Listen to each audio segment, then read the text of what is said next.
Mr. L.K. Gupta, the Managing Director and the CEO of SR Oil. And the knowledge partner, Mr. Paul Sheng from McKinsey, the most trusted advisors and consultants present with us from McKinsey.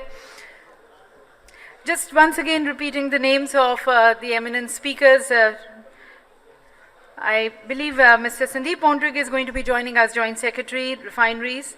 Mr. Sanjeev Singh, Director, Refineries, Indian Oil Corporation. Mr. Prav Das is already present with us, the CEO of the HPCL Mittal Energy Limited. Mr. Fahad Al-Dehani, the Deputy CEO of Mina Al-Ahmadi Refinery of the Kuwait National Petroleum Company, and Mr. L.K. Gupta, Managing Director and CEO of SR Oil, with Mr. Paul Sheng from McKinsey, who is our knowledge partner. Who is the moderator? Paul Sheng. Chairperson only. Dr. Frederick. And the chairperson of the session, Dr. Feridun Fesharaki, the founder and chairman of FGE, the Fax Global Energy. So we start with the session again with the context setting, giving you further insights into the theme, the opportunities which we see, the challenges which are there, the way forward as suggested by our knowledge partner. So I hand over now to our knowledge partner for the theme presentation.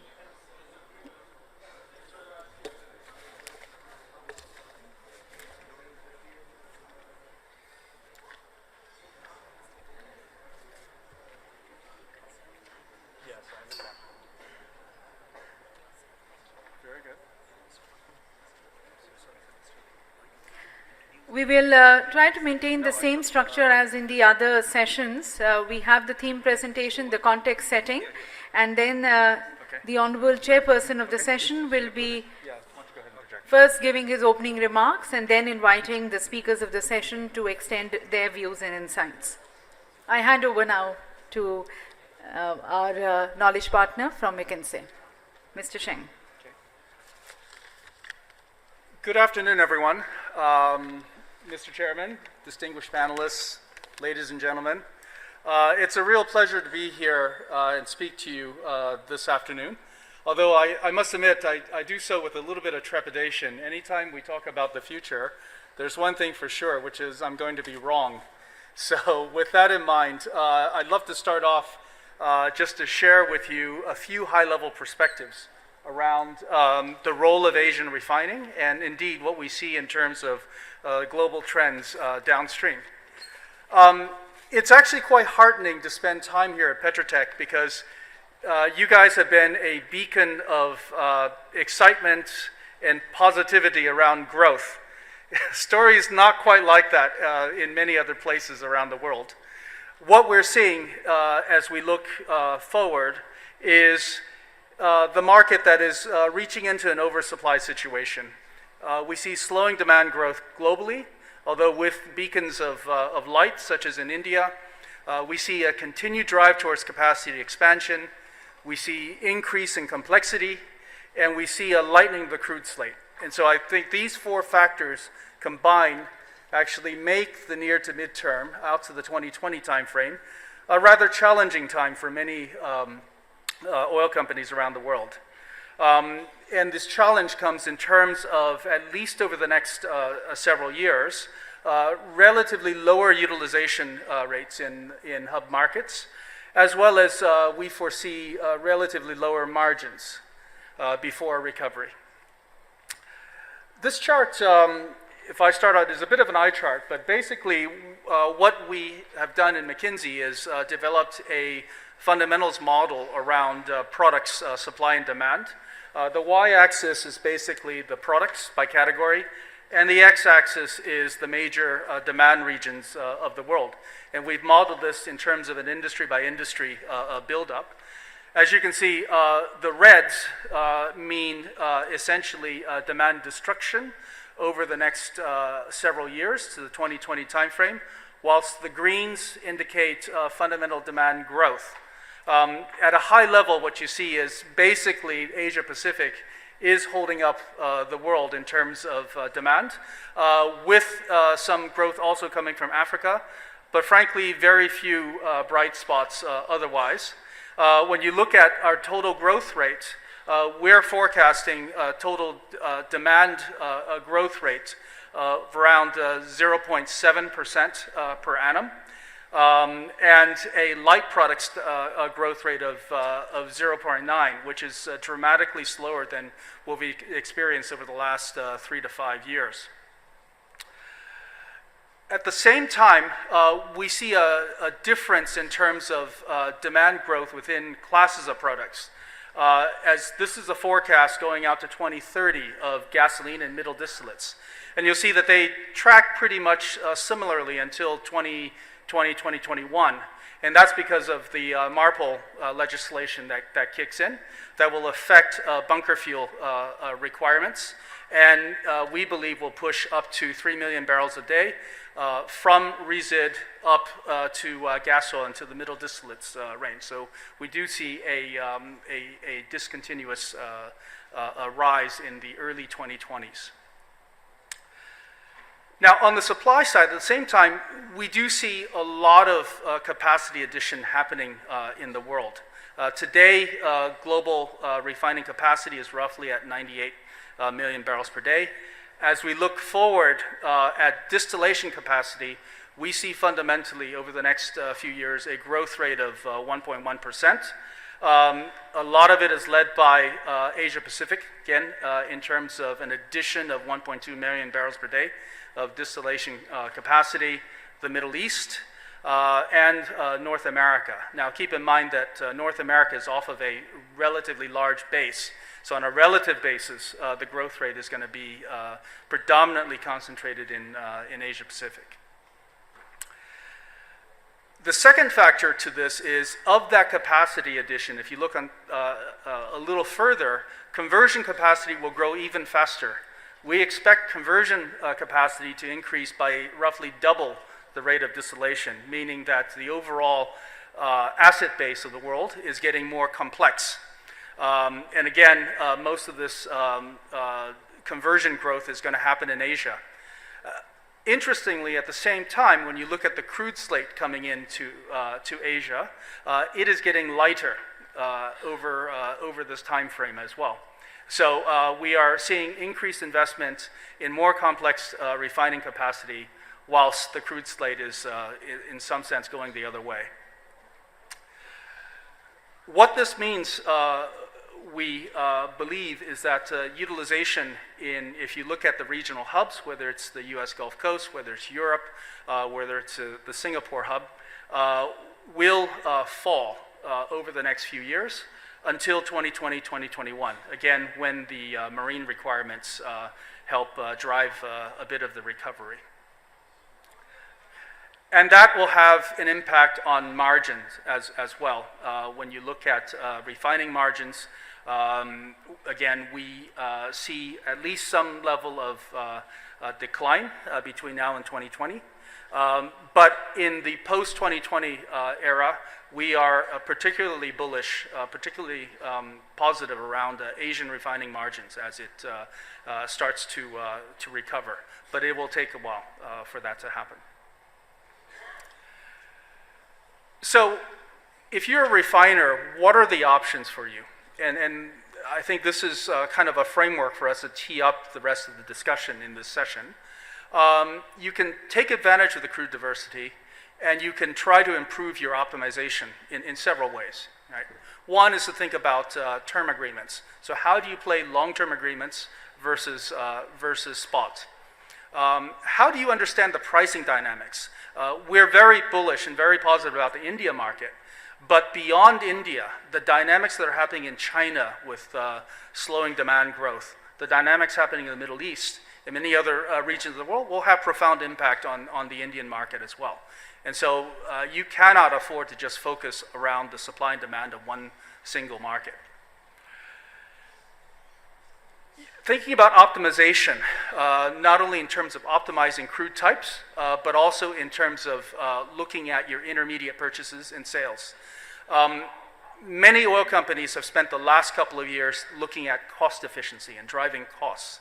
And indeed, we've supported many large programs. But what we find is even refineries, even refiners that have top quartile performance, oftentimes ignore the optimization and the revenue side of the equations. And so thinking about how to optimize your crude and product slate will be the next S-curve, if you will, in terms of margin management and margin maximization. We think that assets will need to get more flexible over time. More frequent crude slate changes to adapt to changing trade flows, and more flexibility in terms of product demand changes and responding to market conditions. And of course, with all that, you still have to worry about operational improvements, and you still have to worry about the integration of petrochemicals. In fact, one of my colleagues yesterday talked about the long-term supply and demand outlook.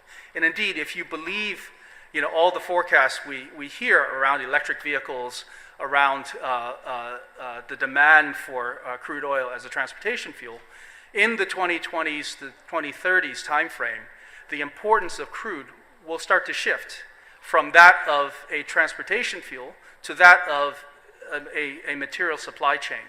So the link to petrochemicals will become more and more important as we go forward. What are some of the strategies that we see then? It kind of depends on where you sit. And I'll start from top to bottom, but within the Asia region, we see 5 predominant strategies. Again, we're oversimplifying it a bit for the purposes of this discussion. But first, for crude exporting countries, such as our friends in the Middle East, a lot of them are trying to expand the footprint physically into Asia, trying to look at assets, getting asset states, and physically connecting crude from the wellhead all the way to end markets, whether it's in North Asia or whether it's in the developing markets of Indonesia, India, and so forth. If you think about the importing countries, we see 3 predominant strategies happening. One is with China, India, and Thailand. We see countries that have sufficient domestic refining capacity and very strong growth plans. And there, it's all about how do you upgrade your portfolio? What's the right combination of greenfield, brownfield programs that can support market growth and being able to read the market signals correctly. The second category are countries that have developing appetite for crude, but insufficient domestic refining and insufficient plans. And there we see a very strong push towards forming alliances, bringing in foreign investments for growth capital and for expertise. And then the third strategy we see is predominantly in North Asia. When you look at Japan and Korea, these are fundamentally countries where the demographics, efficiency, and so forth indicate declining demand, right, and a shrinking footprint. And there we see a structured consolidation of the industry. Indeed, as Japan is beginning to do starting next year. And we see Korea following suit.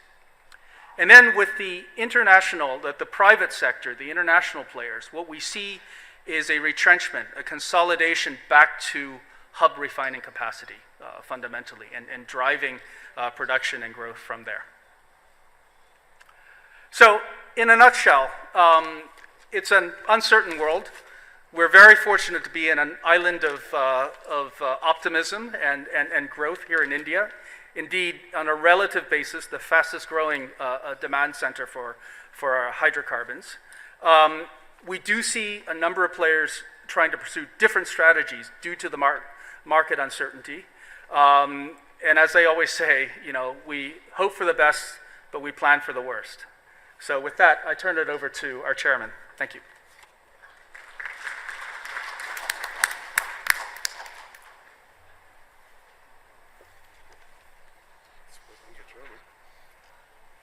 Good afternoon, everyone.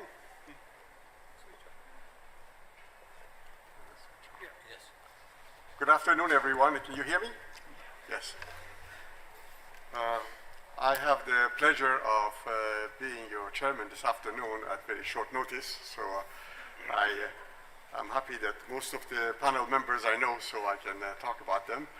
I had noticed this morning that it was going to be a ministerial panel, so I decided that I was going to have a very big breakfast late.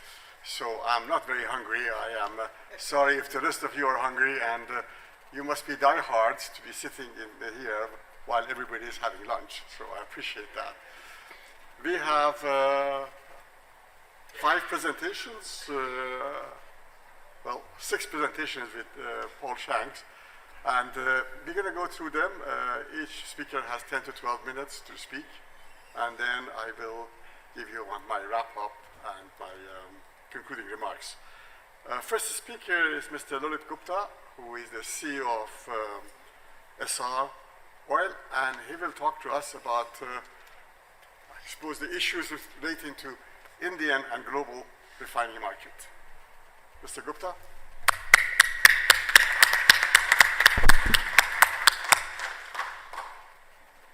The chairman of the session, Mr. Fasharaki, my fellow panelists, ladies and gentlemen. I am fully conscious that I am standing between you and the lunch, so I will definitely cut short my remarks.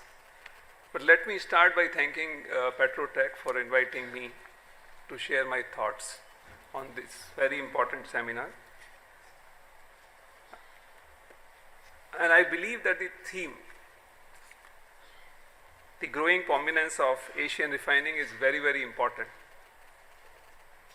And the reason is that Asia is becoming more and more important for the world. Very recently, the IMF chief had said that 66% or 2/3 of the growth in next 4 years is going to come from Asia. We just saw the presentation of Paul, and I think that was reaffirmation of the same thing. And as a refiner, I was a little relieved because in his detailed presentation, the only slide which was really comforting to us was that refining margins are going to be good, and after 2020 they are going to be much, much better. So that's a comforting thing to us. Friends, we have been seeing the importance of Asia over last few years. We are today 40% of the world GDP.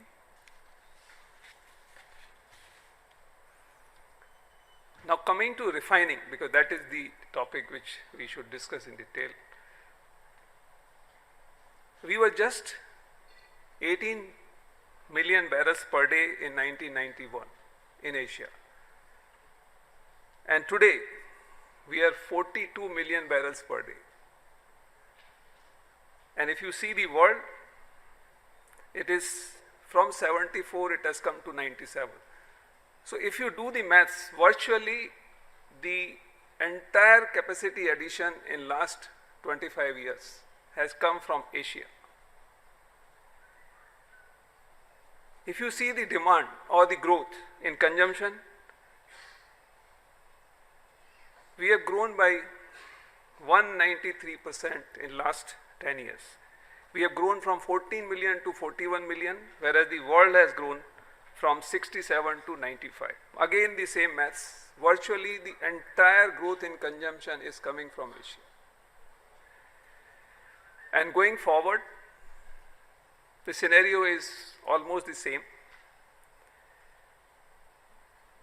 Asian demand is expected to grow to 1.8 billion tons from 1.5 billion tons roughly today, as against the world, which will go from 4.3 to 4.8 billion tons. So virtually the entire growth in demand is also going to come from Asia. So all this taken together, Asia is becoming very, very important in terms of hydrocarbon, in terms of refining. And you all know now 4 out of 5 top oil consuming countries are from Asia. Excepting US, it is all Asia and Asia. While some of the economies, its effect in Asia also are having very sluggish demand and also having degrowth. But countries like ours, India, China, Malaysia, Indonesia, they are the countries which will definitely fuel the growth in future. Most of the countries, including our country, are focused on energy securities, particularly the countries which are producing less and consuming more. And generally, it is preferred that we import crude oil and not the products, because when you import crude oil, one, you have very big liquid market. Second, you can produce the products basis your pattern of demand. And third, your demand or your pattern of growth will not upset the market pricing. So generally, it is preferred that crude oil is imported, and therefore, the refining is going to be very, very important in time to come. We heard our honorable ministers in the previous session. There is increasing thrust on alternates. So be it solar, be it wind, be it ethanol, alternate fuels. But all I can tell you is that all these have got limitations, and the kind of growth we are going to have in future, oil industry and refining is going to continue to play a very, very significant role. Energy is very important for fueling the growth, and India is expected to grow 7 to 8% at the minimum. The kind of policies our government is now trying to focus. You heard the railway minister, $140 billion in next 4 years. If this kind of investments grow, definitely the demand for energy can only grow. So for Asian refiners, it's time to focus on sustainable growth. And when I say sustainable, means that we have to make sure that we set up capacities at a very, very competitive costs, because we definitely have disadvantage in terms of input costs, because most of the Asia is not the real crude oil producer. We have to make sure that we extract maximum out of the same drop of oil, and we virtually integrate all the refining system now with petrochemicals. Because going forward, there will be push from the producers also to set up more and more refineries. And if the Asian refiners have to compete, they have to make sure that CapEx, OpEx, value chain, in every aspect, they achieve the excellence, because then only they can compete.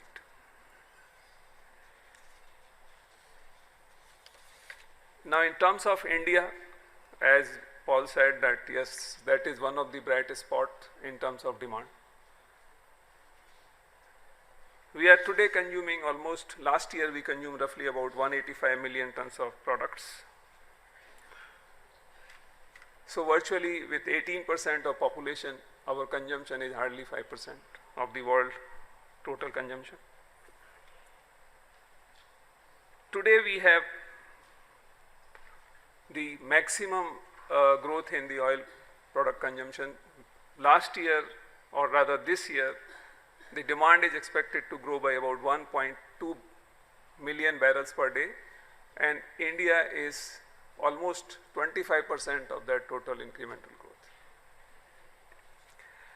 With 230 million tons of refining capacity and with 185 million tons of consumption last year, we are virtually heading to a place where our demand and supply is balanced. And we have the opportunity today to set up more refining capacity, because going forward, what is certain is that in next 10 years, 15 years, we can always discuss about the numbers, but 350 to 400 million tons of consumption is going to be there in India. And what this presents to India is an opportunity to set up refining to the tune of 150 million tons to 200 million tons in next 10 years. And in terms of value, if we really are able to set up these refineries, we are talking of investment of another 120 to 150 billion dollars in next 6 to 8 years max if we set up these refineries. And that will make sure that even during construction time, we contribute almost 1% of GDP growth every year. With $2 trillion of GDP, if we spend about $20 billion a year, we are almost 1% of the GDP growth even during construction time. And as most of you know that roughly about 80% of this investment is going to come from within India. So it is going to really trigger substantial demand growth in the sectors like cement, in the sector like steel, heavy engineering. So this can be a real kicker for the Make in India campaign also. We at SR, I must say a few words on SR definitely. We have set up a refinery which is 405,000 barrels per day. It is very complex refinery. We are able to bring crude from all over the world which are difficult to process, and can still process them, convert them into fuels which are all high value added and make money. And what is so important or what's so unique about us is that our power and steam requirements are met by coal-fired power plant, and that also by low sulfur and low calorific value coal, which is virtually not everybody can use, which is good for the environment and which saves lot of requirement of crude. So roughly about 4% of the crude oil requirement in a normal refinery in SR is met by coal. So we are contributing substantially in the reduction in crude oil imports. So friends, I am sure that Indian refiners like us will seize this opportunity, because Asia is the happening place, and within Asia, India is very important.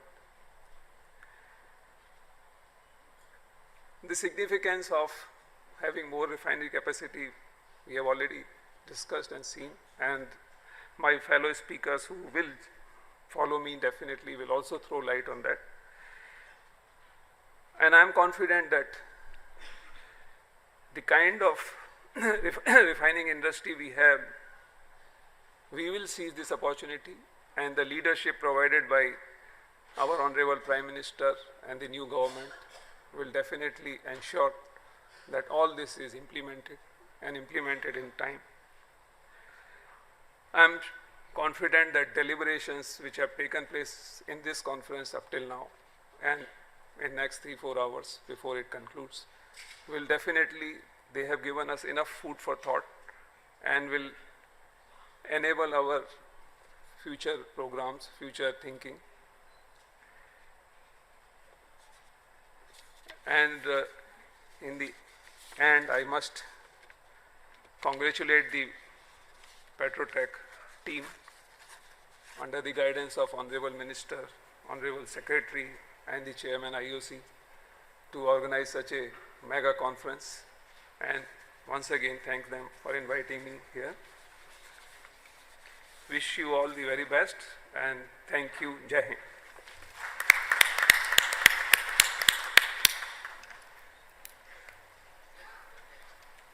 Thank you very much, Mr. Gupta, for your remarks. Much appreciated.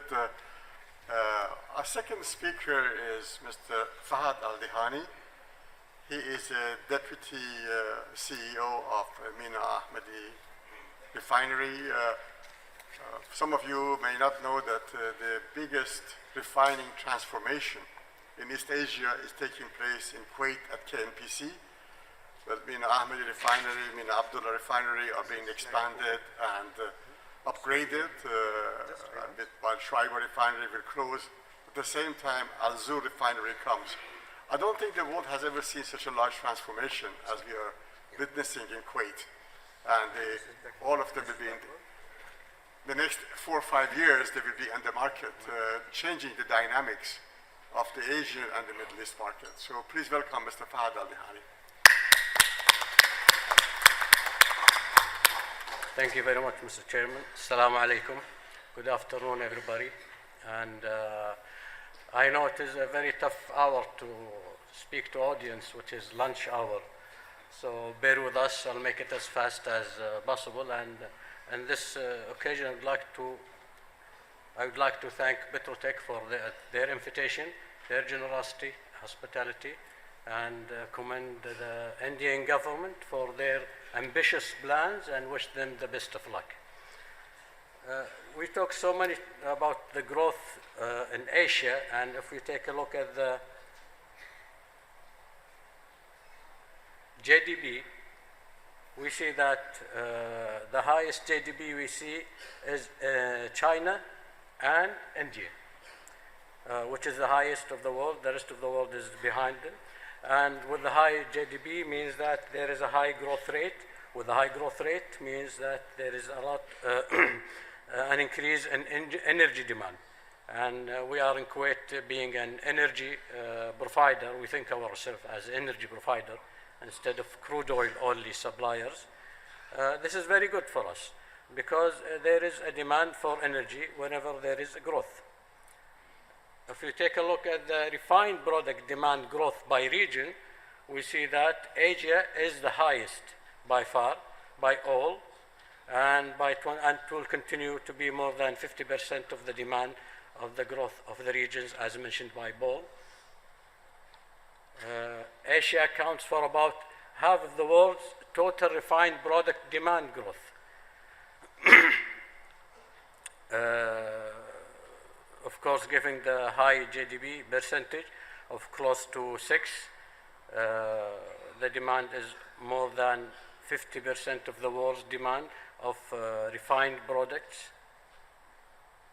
Asia, if we take gasoline demand also as quality, allow me to say that with growth also there is a demand for more and more cleaner products. So if you see that low sulfur gasoline, which is around 150 ppm, is more and more increasing until the year 2020 as per the numbers, and more moving toward the cleaner environment, cleaner fuels, and depleting of heavy sulfur fuel oil or gasoline. For diesel demand in Asia, the same story again. They are moving toward more and more environment-friendly fuels, LSAD, low sulfur fuel oil. They are moving toward the 50 ppm now, and more toward the cleaner environment. 60% of the announced capacity going through the biggest transformation in Kuwait. We are increasing capacity, we are improving our qualities. The same thing as mentioned by Paul, that the increase of the refining capacity in Asia is increasing more than any regions in the world. Middle East, the same thing is showing. Middle East demand growth is going along with the growth of the GDP, but not as high as Asia or as India or China. Let's talk a little about Kuwait's position in the oil and gas sectors. Kuwait is the 5th largest producer of crude oil among OPEC countries. It is the 10th largest producer of petroleum and other products in the year 2015. Our economy, 70% of it depends on our petroleum and crude products. We produce 2.8 million now, and our plans for 2030 is to increase our capacity to 4 million barrels per crude. And in light of last week's agreement, Kuwait is now producing 2.7, or supposed to produce 2.7 million barrels. 80% of Kuwait export is Asia Pacific. Means that majority of our crude is going to Asia. That shows to tell you about the growth, where is it directed to. We're talking about our refining capacity. We have 3 refineries in Kuwait. We have Mina Abdullah Refinery, Shaiba Refinery, and Mina Ahmadi Refinery, along with 5 or 4 now, and 5th is coming, gas processing plants. Our transformation, our capacity is nearing to 1 million barrels a day of crude products. We are consuming locally around 20% of that, and 20 to 25, and the majority of our products is being exported outside, and as seen in the next slides, and majority of that export is targeted toward Asia. So we have a huge capacity in Kuwait, and we are tend to increase our capacity and improve in our quality of products. This slide shows that 80% of our crude is going to Asia Pacific, 10% only North America, and 80% to Europe, 1% to Africa, and in the Middle East 1%, which is locally consumed in local market. Kuwait petroleum product has seen 72% of our products, which are majority of it diesel and naphtha, is going to Asia, 16% into Africa, and 12% only into Europe. Kuwait oil sector is being controlled and operated by Kuwait Petroleum Corporation. We call it KBC. It has several arms, several subsidiaries to work to operate the oil sectors. In the upstream, we have Kuwait Oil Company, which is responsible for exploration, production in state of Kuwait. And we have Kuwait Gulf Oil Company, the same thing upstream, exploration and production, but in the joint or in the divided zone between Kuwait and Saudi. In the midstream, refining, Kuwait National Petroleum Company, KNPC, is responsible for refining products or refineries in Kuwait and distribution of products locally. BIC, Petrochemical Industrial Company, responsible for the petrochemical sector. And last but not least, we have Kuwait Oil Tankers, responsible for distribution our crude oil and our product throughout the world. Of course, we have a smaller company which is called Kuwait Aviation Fuel, responsible for supplying fuel or aviation fuel to our airport. Internationally, these are local operators. Internationally, KBC operating through Kuwait Foreign Petroleum Exploration Company, KOFPIC, and operating in that is in the upstream, and in the downstream they are operating through the Kuwait Petroleum International, which is running our refineries in Europe, elsewhere, and through also the retailing business through the trademark of Q8. You see it along Europe, so many gas station, aviation fuel, all, etc.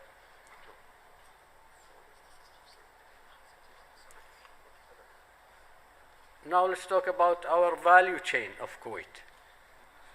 As we talked, we have the upstream, midstream, and the distribution. Upstream, we receive the crude oil, crude oil and gas from either KOC or KGOC. It's being processed in KNPC refineries and gas processing plants, and being distributed locally and internationally through various transportation means. Petrochemical integration, of course, we have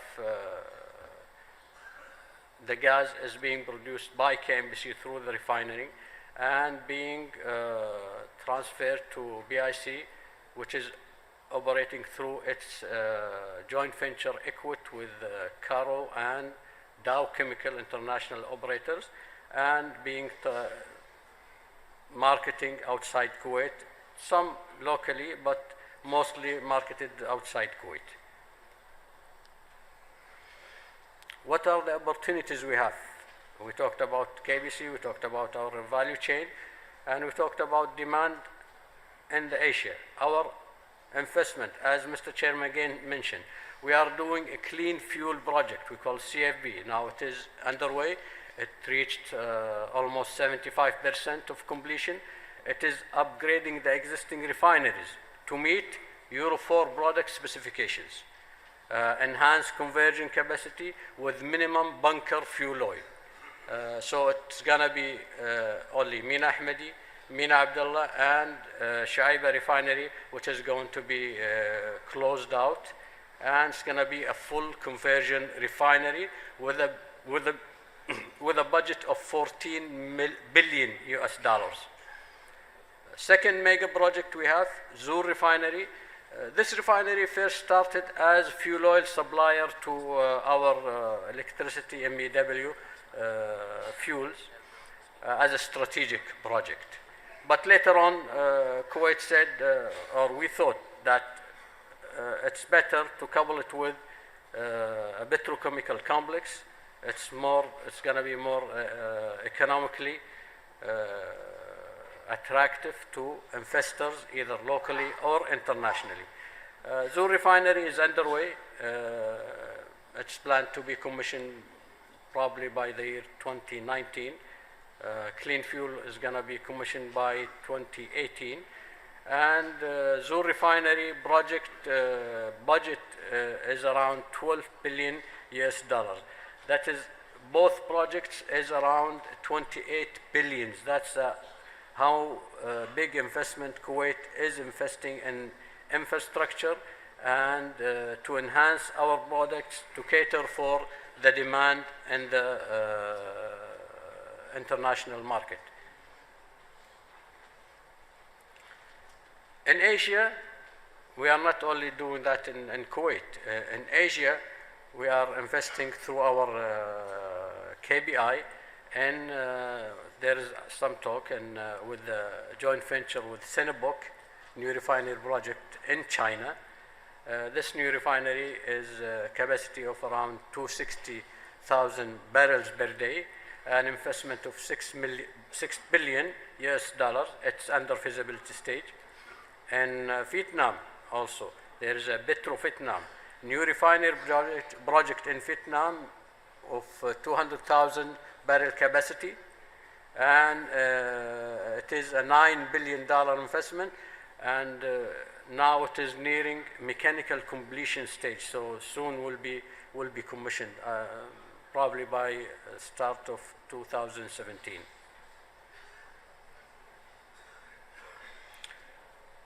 We talked about the transformation of our refineries.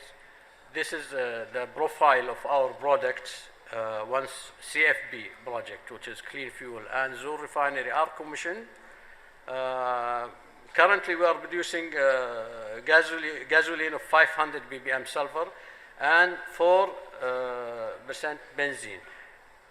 The plan after CFB is 10 ppm, 1 benzene, 35 and 18. Gas oil, sulfur percent, as we talk now, we are producing in the range of 500, and we are going internally to 50 ppm actually. Now we are trying 50 ppm sulfur gas oil, but after commissioning of CFB, it's going to be around 10 ppm. Fuel oil for MEW use, which is internal use and bunker use, it's going to be in the range of maximum 1%. Last week I heard that IMO is introducing a new spec and mandatory for bunker fuel of a maximum 0.5%. So we have to deal with that as well. So you see that the world is changing. Demand for cleaner fuel is there. I think hydrocarbon will remain still the major fuel and major energy source for the world, but we have to work harder with technology to make it a more environmentally and cleaner fuel. Our outlook, downstream refining 2030, to grow our refining capacity. Now we are close to 1 billion. We are planning to grow to 1.4 million barrels per day. And most, as I mentioned earlier, that most of our capacity is targeted toward Asian market. Meet our local international fuel demand, transportation and industrial sector, maximize our domestic processing of heavy and sour crudes according to upstream heavy crude availability profiles, which is there in Kuwait, but it's going to be processed in Zur refinery soon. Integrate with petrochemical as we are doing now with Zur refinery. We are doing it as we speak. Provide the required gas processing capacity according to upstream gas availability. We heard about the ambitious India program of providing cooking oil, LPG, and LPG in Kuwait is one of our main products. And we have now, as we speak, we have 3 LPG plants. We commissioned the 4th last year, and we are building the 5th one. So we are, the profile is that we are gonna increase. Now our capacity or our production is around 1.6 to 1.7 billion standard cubic feet, and we are thinking that in future it's gonna be double. So this is good news for the market, that we are increasing our gas processing. Our potential partnership opportunities in growing prominance in Asia refinery sector. Investment in Asia to meet growing demand petroleum products. Asia is a closer market. Dealing with Asia has been there with Kuwait. Kuwait, even before oil, has been dealing with India, with Asia, through the merchants, through the trades. Export of petroleum products based on global product specifications. We are trying to meet the global demands and global specifications through our investment. Export crude oil. Sharing of best practices of downstream sectors for operational excellence, and partnership in R&D to projects to develop refining technologies to produce a more cleaner fuels. Knowledge sharing forums like this forum to develop manpower assets. Potential challenges for Middle East refiners. It is a very highly competitive world, so we have to sustain competitive edge of refining companies in the region, developing competent and retain for operational excellence, improving of our energy efficiency and other OpEx, safe commissioning of our mega projects, which is coming next 2 years, CFB and NRB. With that, I come to a conclusion of my presentation. Thank you very much. Thank you very much, Mr. Aldehani. The organizers have asked me to request speakers to please trim their presentations if they can, since they would like you to have a chance to eat a late lunch, if that is possible. Next speaker is Mr. Sandip Pandrik, with the Joint Secretary Refining, Ministry of Petroleum and Natural Gas. He'll share his views with us. Please welcome him.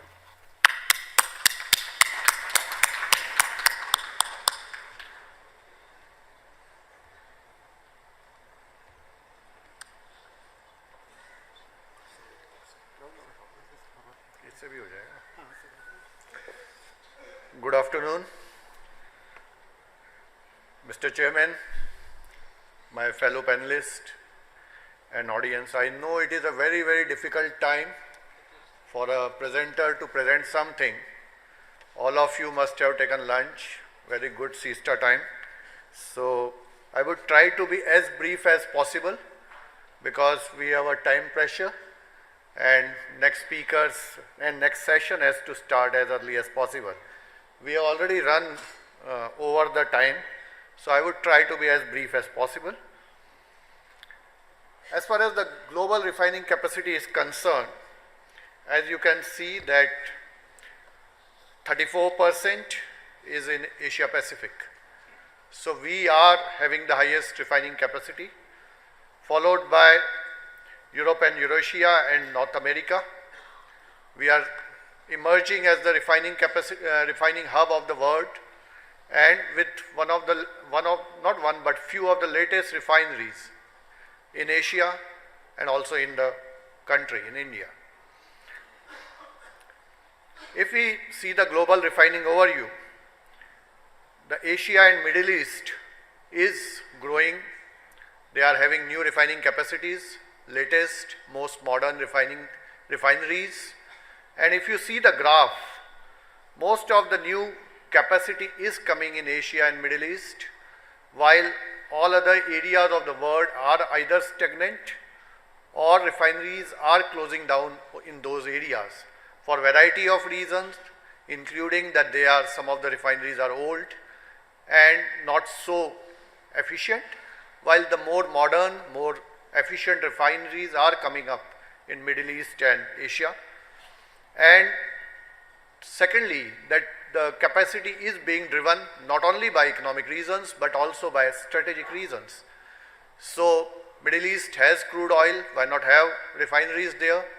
Similarly, we have the demand in India, so why not have refineries here rather than importing products? So these are the strategic reasons which are driving the refinery growth in these countries, areas. If you see the world refining overview, you will see that the capacity is increasing, but many of the older, smaller refineries are closing down. So now is the time for more efficient, big refineries which are coming up, while the older and less efficient refineries are closing down. As far as India is concerned, the first refinery in Digboi came in 1901, so that is more than a century ago, and it is still a running refinery. So 115 years still running, and before the refinery which is in the form today, the precursor was the still being shown here. So from that we have come to the latest refinery in India, which is in Paradip, which the bottom photograph is showing, and it is a 15 million ton most modern refinery. This journey has been followed by private sector refineries in Mumbai, Visakhapatnam, and public sector refineries later on. So we have come a long way from Digboi in Assam in 1901 to Paradip in 2015. This graph is showing the refinery capacity addition in India. So if you see, in 2000 we were only 113 million tons, and in 2016 we have more than doubled to 230. So in 15 years the refinery capacity in India has doubled, and which is primarily driven now by public sector, but still we have a 80 million ton of private sector refinery. So, and I will show in next slides that the refining capacity is going to go further in the country. As far as geographical location is concerned, we have refineries all over the country, right from Bhatinda in the north to Kochi in the south, the Vadinar in the west to Digboi in the east. So the refineries are well located, scattered throughout the country to cater to the demand. But now the philosophy is to place them at sea points where the access can be, crude oil access is there, and have the products supplied through pipelines. Now we have 23 refineries and fourth largest capacity in the world. This graph is basically showing where we are planning to go. So from 230 million tons of present day capacity to 400 million tons of capacity in next 15 years. And much of this will be driven by the public sector. So we have the 60 million ton refinery coming up in Maharashtra, and then there are capacity expansions, 1 or 2 more refineries on the anvil in other parts of the country. And if you see the IEA projection, by 2040, our demand is expected to be around 480 million tons. So we still need more refineries to come up after 2030, which we expect that they will come during the coming years. Now, as far as upgradation and performance improvement is concerned, Indian refineries have continuously upgraded their product profile. 2 things they have basically concentrated on. One is efficiency, and second is the quality of fuel. So the quality of fuel standards have been continuously improved, and the efficiency of refineries have improved over the years. The complexity has gone up, and Indian refineries have been performing at more than 100% capacity utilization. And 2 factors I have specifically chosen to be shown here. One is the distillate yield, which has gone up from 73% to almost 80% in last few years, and the specific energy consumption, which basically shows the energy efficiency of the refineries, which has gone up significantly, almost 25% in last 10 years. So Indian refineries are improving on those parameters, though the older refineries have to go a long way to catch up with the most modern refineries. The fuel quality improvement, as I said, that one is the efficiency, second is the fuel quality. And from 1991, when the vehicular emission norms were introduced in the country, in 2010 to 17, we are going to Euro 4 norms. By 1st April of 2017, we will be compliant with BS4, which are equivalent to Euro 4 norms throughout the country. And India is perhaps the unique country which has decided to leapfrog directly from Euro 4 or BS4 to BS6. So the fuel quality standards will be much more stringent, and by 2020, in coming 3 years, we will adhere to those norms, and Indian refineries are going to invest more than 30,000 crore rupees to reach those quality standards. Now, as far as refineries are concerned, one product is the transportation fuels, while second and perhaps more beneficial component is petrochemicals. And in my opinion, now the time has come when refineries may not be made for transportation fuels, but their primary objective may be petrochemicals, and transportation fuels will be byproducts. So if you see India in terms of polymers, we are only 9 kg per capita, while the world average is 35, almost 1/4. And by 2030, our demand will catapult to 72 million tons, while our capacity is only 6 as of now, and we import more than that. So this is one sunrise sector where our refineries will have to focus more and more, and our refineries will also make transportation fuels, and the philosophy may change totally as far as refineries are concerned. To summarize, Indian refining capacity is poised to grow to meet the domestic demand as well as to export. The integration with petrochemicals will be very important, and now our refineries are primarily making transportation fuels, and they also think about petrochemicals, but this philosophy may reverse in coming years, and the primary focus may become petrochemicals. Biorefining and gasification will be focus areas. Product flexibility, which is very important, because as we discussed during the morning, that biofuels and other replacements may reduce or change the demand of transportation fuels, and this necessitates the product flexibility in the refineries.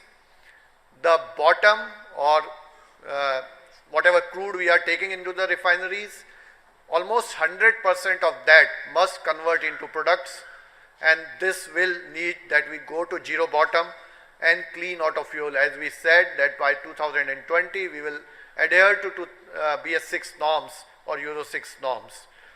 Thank you. Thank you very much, Mr. Pandrik, for your comments. We will now go directly to the next speaker. Please welcome Mr. Sanjeev Singh, Director of Refineries, Indian Oil Corporation, the largest refiner in India.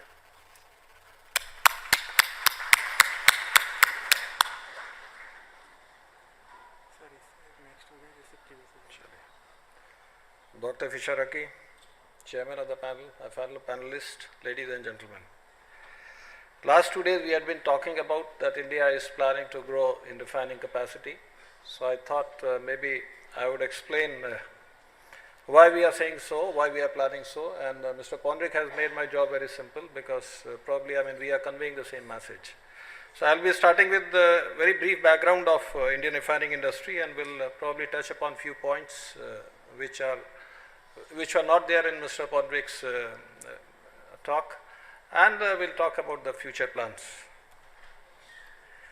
Again, the location of the refineries, one thing to be seen is nearly more than 50% refineries are coastal. These are the coastal refineries, some of them are very modern, very complex. These are the ones which can process heavy crudes. If you see, the bottom table, it shows we have very small refineries to large refineries, coastal refineries, nearly 12 refineries are coastal, public sector, joint venture and private sector. This is the size of the refinery and the complexity of each refinery. The thing which is to be seen is even the very small refineries are also very complex.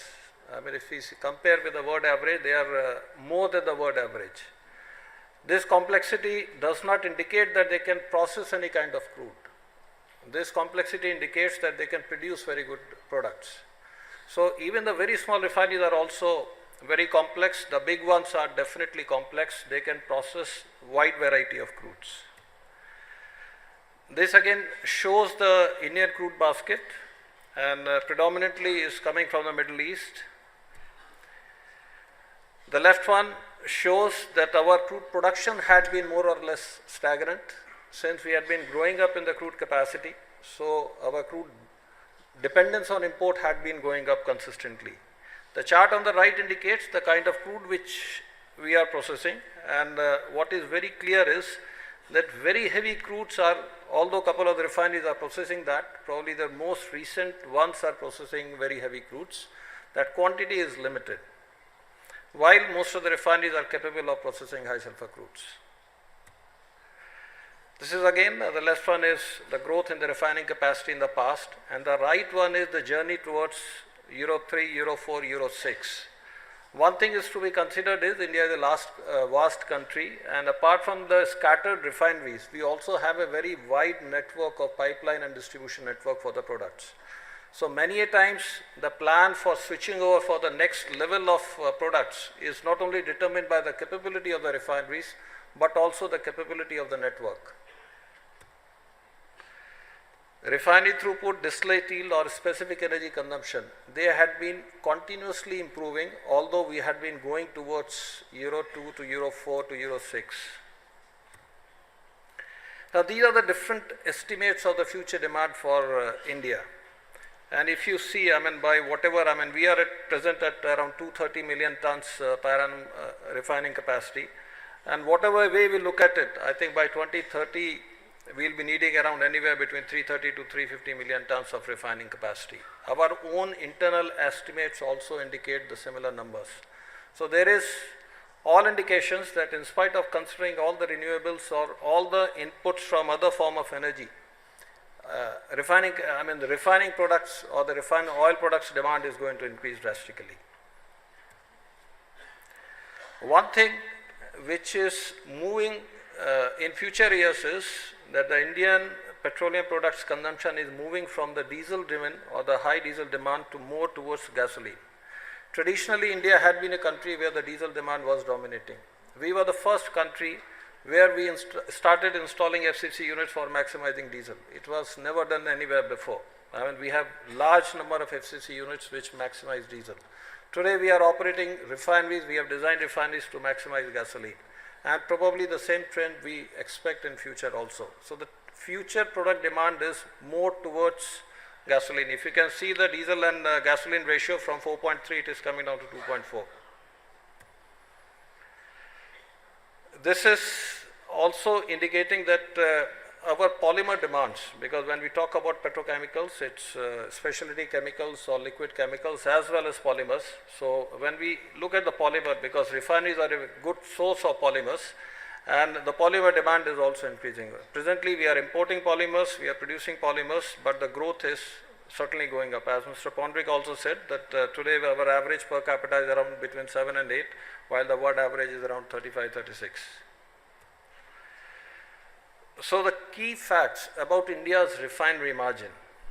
Now, refinery margins have improved owing to crude mix optimization. I mean, a lot of refineries have been able to process difficult crudes, cheaper crudes, lesser price reduction of refined products. I mean, the cracks between the crude oil and products, and the better refinery utilization. Traditionally, all the refineries in India, we had been operating at more than 100% capacity. I mean, in spite of when we see other refineries, other parts of the world operating at low capacity, we had been operating consistently at higher capacity, which definitely improves the profitability.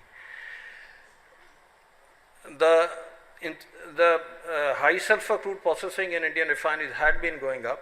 In spite of that, the distillate percentage has gone up, which again indicates the capability of these refineries because of suitable incorporation of new processes. These refineries are going towards more integrated complexes with petrochemicals. Even the old refineries have installed some petrochemical units, as well as the new refineries are going ahead with the integrated complexes. Deregulation of MS and HST or the diesel was again a very major step, because till a couple of years ago we were operating in a regulated regime, and now the prices are floating with the international market and they are totally deregulated. And seamless integration of supply chain across refinery and petrochemical. So these are the major factors which have contributed towards positive margins for the refineries. Now, challenge for the Indian refiners. High domestic demand. I mean, what we are seeing is that the demand is very, very high.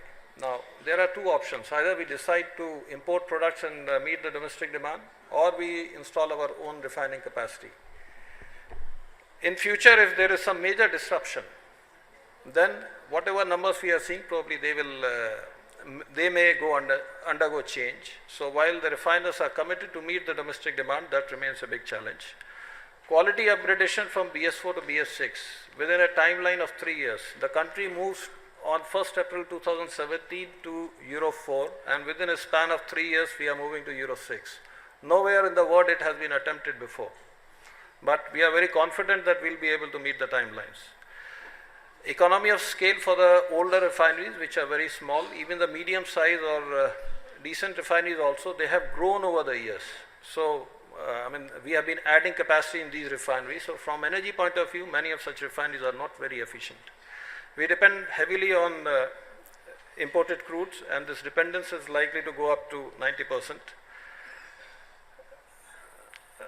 Bunker oil fuel specification, bunker oil sulfur specification is going to have a significant impact on refineries' margin.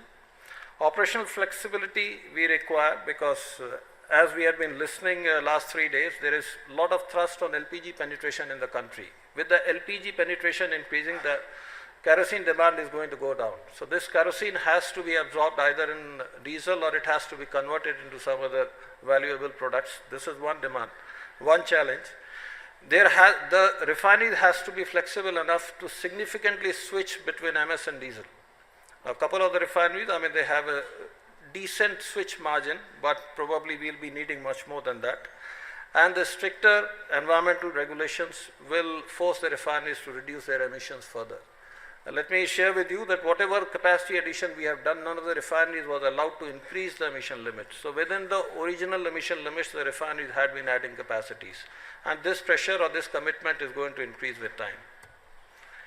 Just to give you one example of challenges when we are moving from, say, BS4 to BS6, while the sulfur in the gasoline goes down to 10 ppm, when we try to take out sulfur, I mean, there is an octane loss. So maintaining the same octane or increasing the octane number poses another challenge. The aromatic content or olefin content further goes down. So these are all the challenges which are linked with these all quality upgradation projects.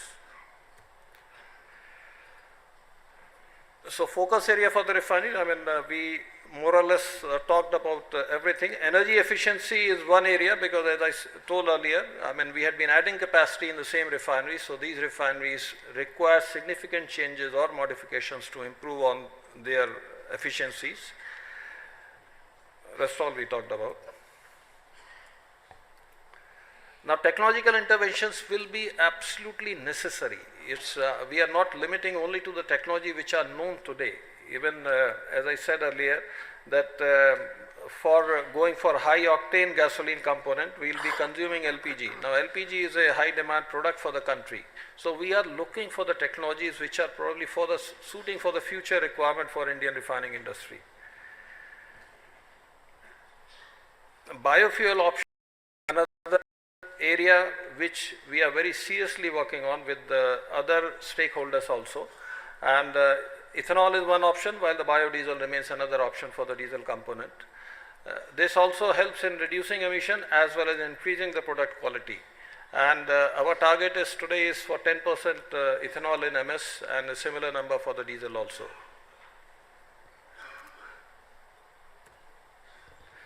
This is again an example of technology upgradation which will help us in improving the profitability for the future refineries or for the refineries for future. Couple of these technologies are not yet proven at a very large commercial scales, but definitely they will be used in the times to come. This is another example of clubbing petcoke gasification, because petcoke disposal from the refineries becomes a limitation sometimes. So if we club such gasification, Reliance is already going ahead with this option, and very soon we will be seeing this one. And while the n number of options get open. So coming to the way forward, capacity addition and flexible configuration is going to be done. When we talk about capacity expansion, this will not only be limited to refinery, because tomorrow if product demand is significantly changed, then these refineries or at least the new complexes should be able to significantly switch towards petrochemicals. So all the refineries which are coming up in future will be linked with or integrated with major petrochemical complexes. The strategic advantage of coastal locations in terms of bringing in difficult crudes, in terms of processing those difficult crudes, at least at coastal refineries. We will be coming up with very large and very major projects in a very time-bound manner. So project management remains a very major thrust area for all of us. Port infrastructure for bringing in crude, for handling products, and especially for bringing in LPG, because even today we import nearly 50% of our LPG requirement. So port infrastructure is an important area. Economies of scale for cost competitiveness. We just signed an MOU with amongst three companies, Indian Oil, BPCL and HPCL, for a 60 million refinery. Now these are the scale of economies we are planning. 1 hour ago the three chairmen signed this MOU, and we are committed to build this large refinery. The gap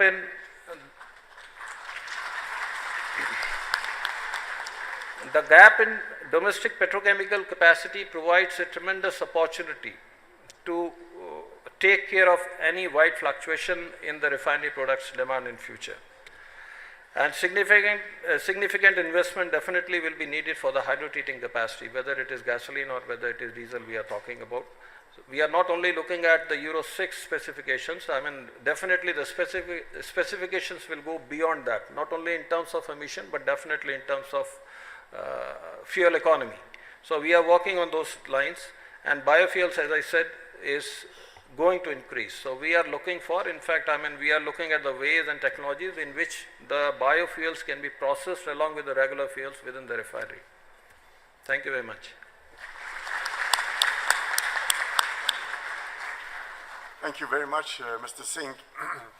I see that the numbers are actually increasing because those of you who've had lunch now have come back. Those of you who are still hungry, I feel sorry for you, but maybe another 30 minutes, 20 minutes. Our next speaker is Mr. Prabhadas, who is the CEO of HMEL. I have had the pleasure to know him for many years. When he was Joint Secretary Refining, many years ago, he was among the architects of the team at that time, which thought through the expansion of the refining capacity among the PSUs and the role of India as a major product exporter. I think his dreams have now become real, and now he's practicing it himself. So please welcome him. Thank you, Mr. Fisheraki. Our association goes back when I joined the ministry in 2003. Let me, the advantage of being the last speaker is that, whatever need to be said has been said. So I have very little to say. Number two, the time given is very short because all the time has been consumed. So these two considerations, then I'll present. I have got three things to say. India story, mostly said. HMEL story, because not many of you know about HPCL Mittal Energy Limited, so what it's doing. And more importantly, when I was going through the people who are attending this Petrotech, there are 6,000 of them from 60 countries, all who's who in the international field, in oil and gas field is here. So what is this that we can convey to them?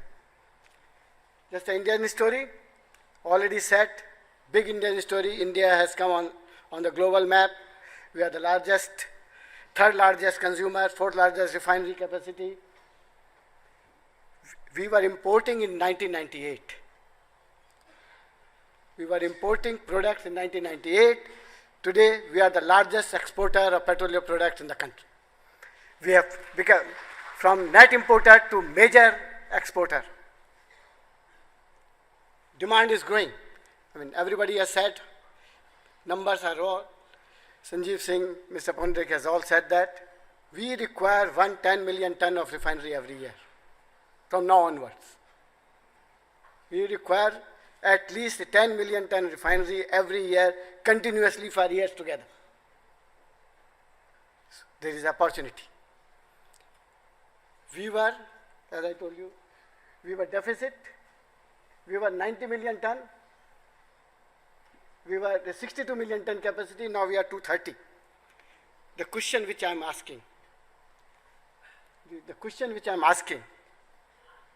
all the international market players, those who have come from 60 countries, all the experts, all the investment which has come in the country or which has been invested in refinery is from Indian public sector or a private sector or a joint sector. Why is it? And why is it that none of the international majors or national oil companies have come? They lost the opportunity.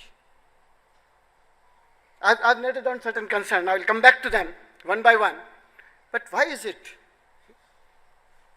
Let me tell you the HMEL story and then I will come back to the concern. 2007 July, HPCL, I can see many directors from HPCL. 2007, 25th of July, there was an agreement signed with Mr.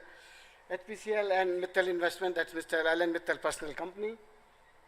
It was to be the largest FDI in the oil and gas sector, second largest in oil and gas sector, largest in refinery, $5 billion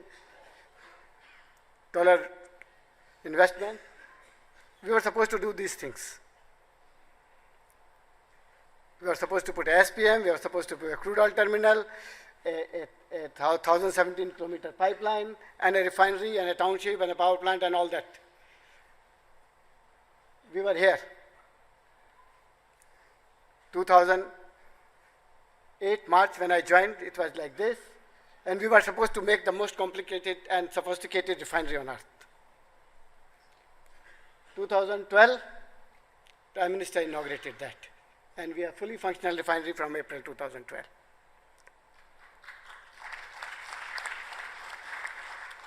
Now the concern. People are afraid in investing in India. Deregulation, ease of doing business, 4-year, full refinery operational. We have best of manpower here. We have no constraint in doing business. Mr. Pondrik is here, Government of India fully supports. We don't have to take a single permission from Government of India, Ministry of Petroleum. It's all given. We have FDIs. No problem. So why is it that nobody is investing? Maybe they don't know. Fine. We have our CFO here and VP Treasury here, Sanjeev. We never had a problem. Indian banks are sufficient to fund any amount. The tenure is long. Now 525 scheme is there, tenure is 25 years. Our rates are coming down. There is no problem of capital. So what is it? One of the reasons why we are very efficient, our cost of projects are much lesser than what is happening in rest of the world. People are doubting. We made this refinery $5 billion along with the pipeline. People are doubting whether this can be replicated. No. somebody mentioned yesterday, 95% or 85% of the equipment and the material is from India. We are very cost effective. PPP. People are afraid of joint ventures, and there are two successful joint ventures. HMEL is one where there is a very good cooperation between HPCL and Mittal Energy, and there is an BORL. Both the projects have been completed, running fine. Demand will slow down. I don't think that anybody is doubting that. So what my message to seriously look into investing in Indian oil and gas sector, especially refinery and petrochemicals. There is opportunity. If you don't do it, we will certainly do it. Just now 1 hour back, HPCL, BPCL and IOC has signed an agreement for 60 million ton. If you are not there, there will be certainly players, especially in India, who will invest in it. So please do look at India very seriously and invest. Thank you.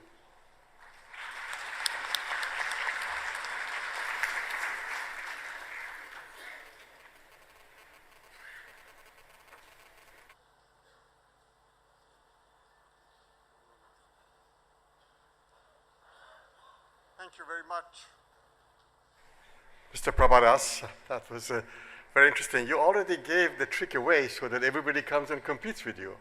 You should keep the tricks yourself and don't tell everybody. Thank you very much for your presentation. There have been a number of very good presentations, very insightful. I have good news and bad news for you. The bad news is that I have 85 slides that I want to show you. Are you ready for that? No, the good news is that I'll summarize them in a few minutes. So the presentation that I had prepared is going to be available from the organizers, so you can take a look at it later. I want to give you a few headlines as my closing remarks. One headline that we need to keep in mind is that our view is that the price of oil is going to be within $50 to $60 for the next several years.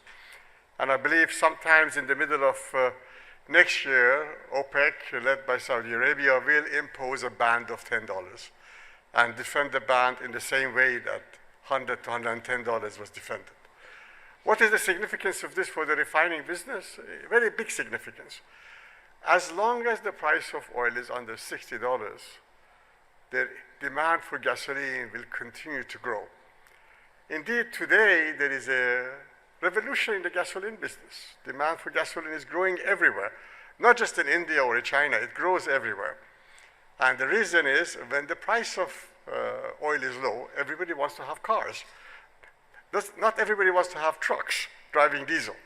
So the diesel demand continues to grow depending on the economic growth and GDP. In case of China, diesel demand actually this year has fallen by 4%. While the effective gasoline demand is over 10% growth. But you have the economy moving fast. It would have higher demand for all petroleum products and electricity and natural gas.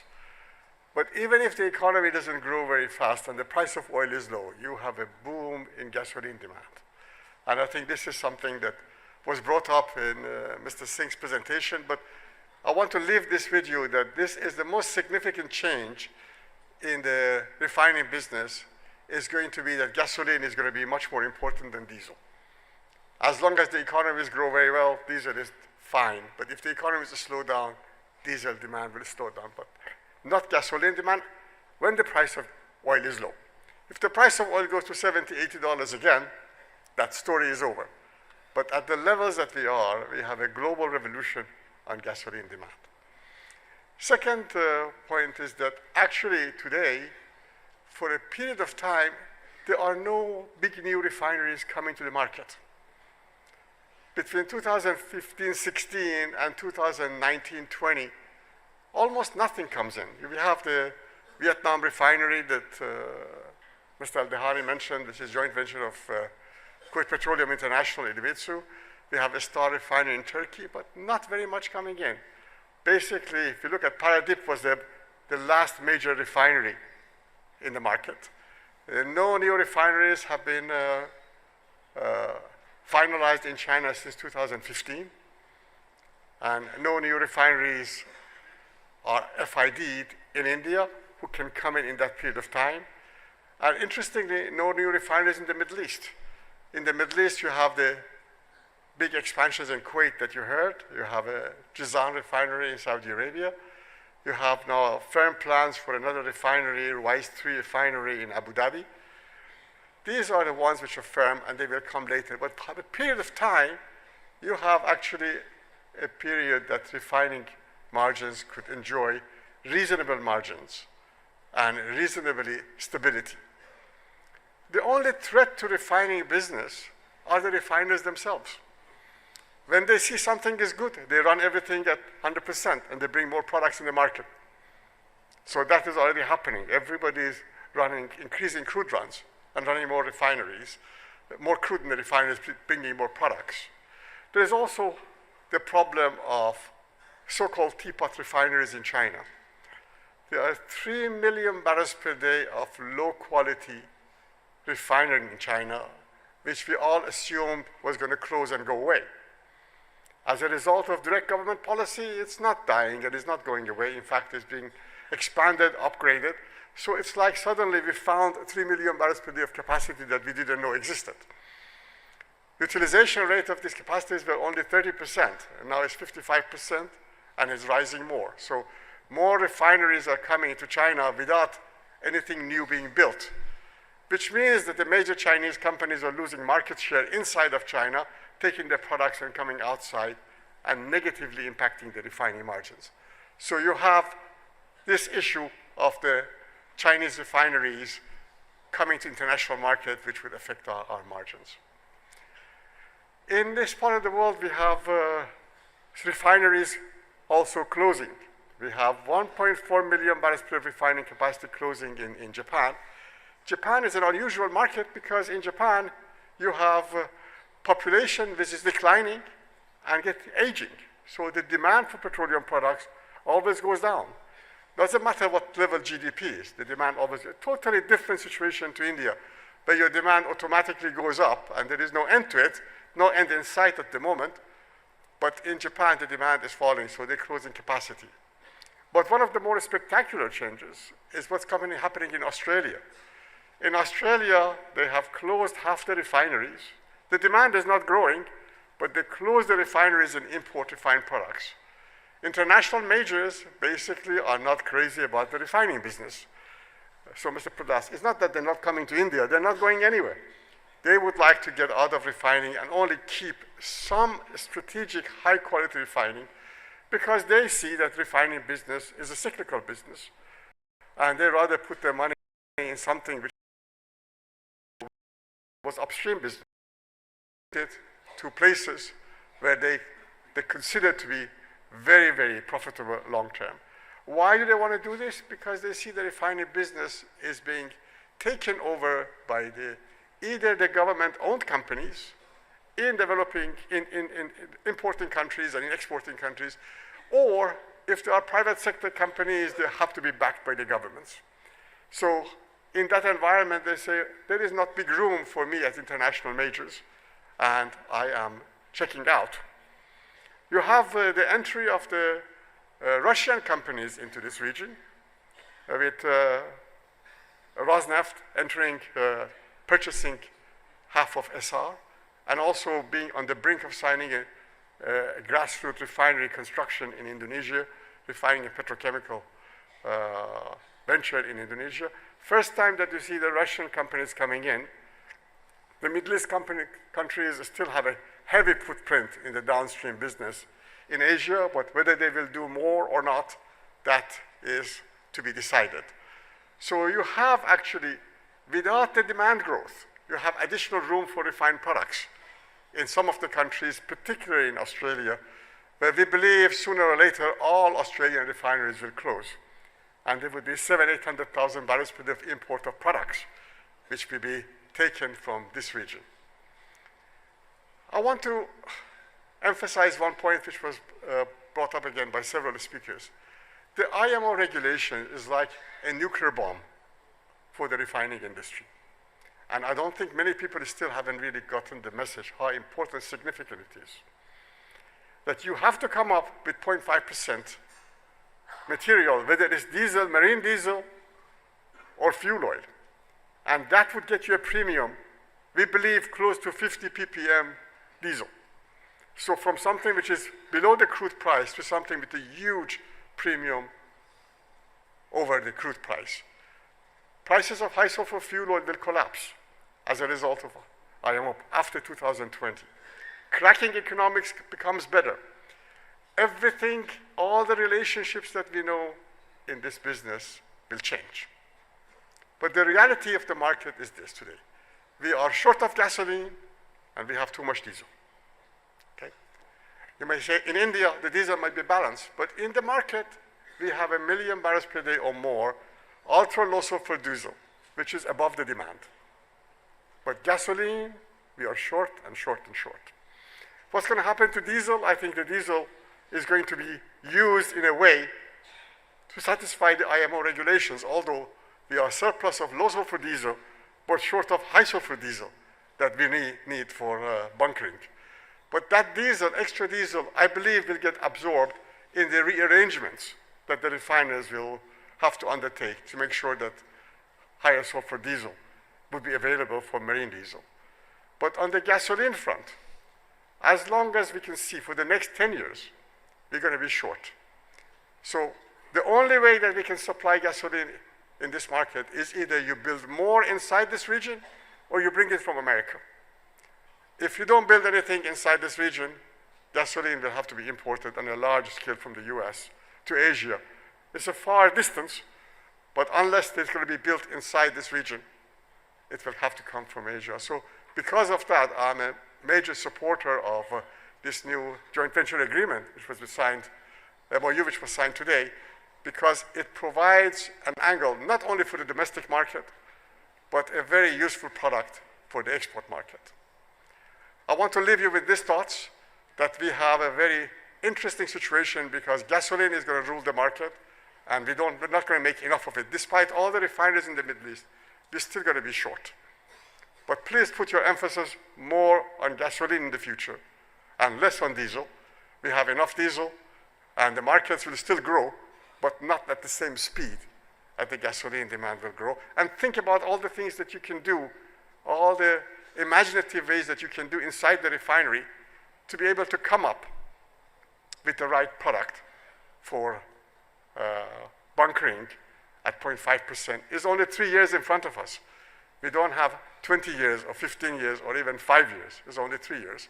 I think there is a great deal of profitability with the sophisticated refineries to rearrange things to produce something which would have a big premium in the market. I want to thank you very much for your attention, for closing remarks, and pass it on to Mr. Paul Shank.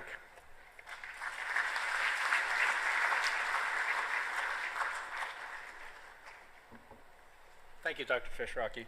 I think in the interest of time, we probably won't have time to take questions. So if you would like to ask your questions offline, that would be terrific. Can you please join me in thanking the panelists for their time and their valuable insights today? Thank you. Thank you very much. Thank you to all our panelists. Requesting you all to please step forward for a group photograph and then we close the session. To all of you, ladies and gentlemen, hope you've had your lunch, for we are moving straight into a very different session altogether.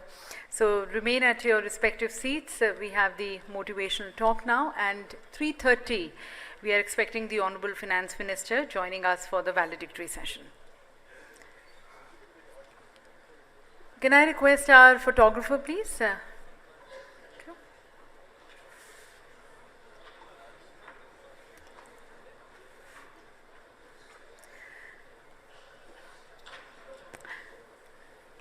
May I request you all, people, yes, who have not had their lunch, you request you to please have your lunch and join us. The live feed of the session here is going to be available also in the lunch area. The others, may I request you to take your seats, for this session is going to be an extremely rewarding session. Yes, we have been talking about our business, but this is unlike any kind of business. In fact, this is not business as usual, very different business of our life, business of ourselves.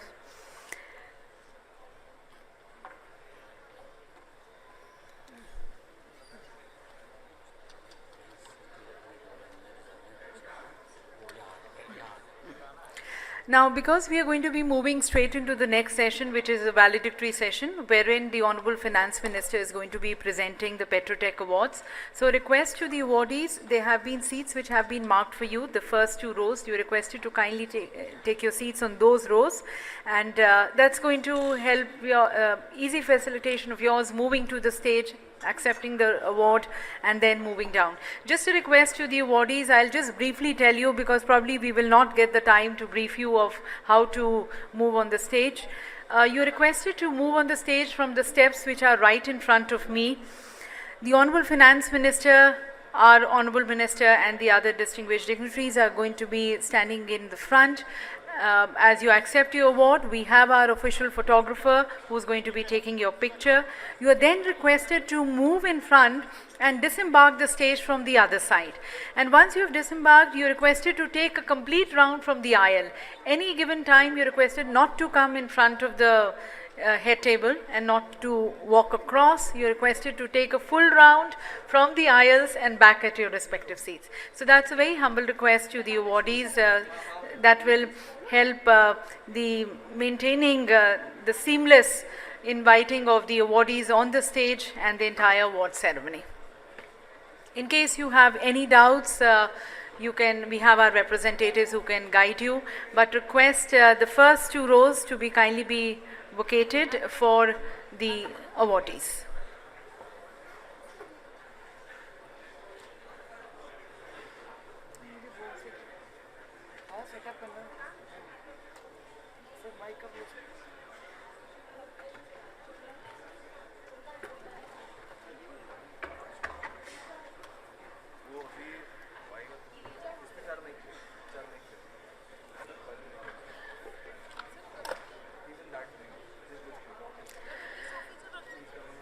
Now, ladies and gentlemen, all of us have been in this hall, more or less in this hall, for the last 3 days. It's been very hectic days.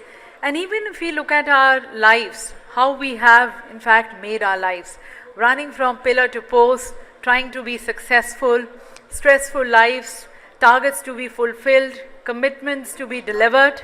And in all this, probably we forget ourselves. Forget to be connecting with us.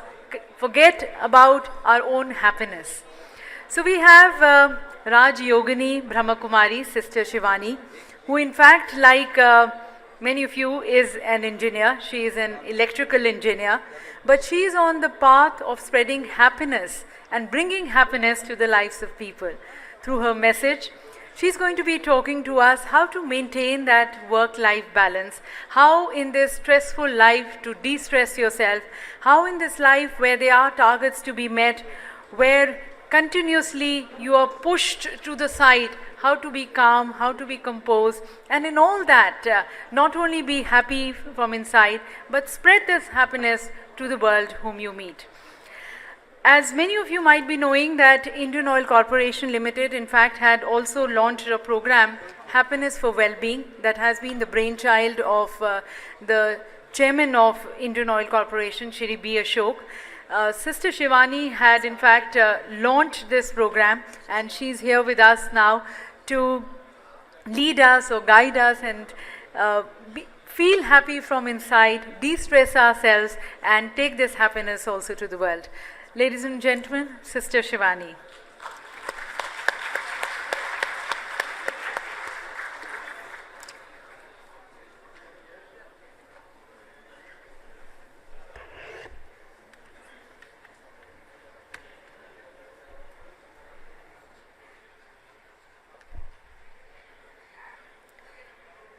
Good afternoon and Om Shanti. At the Brahma Kumaris, when we meet each other, we greet each other saying Om Shanti, which is a greeting of peace and a gentle reminder and an affirmation that each one of us originally is a very peaceful being. Peace is our nature. Just a few minutes back, we were sitting backstage and Sister very sweetly said, "What's the topic for this afternoon?" Projector band kar denge? Thank you.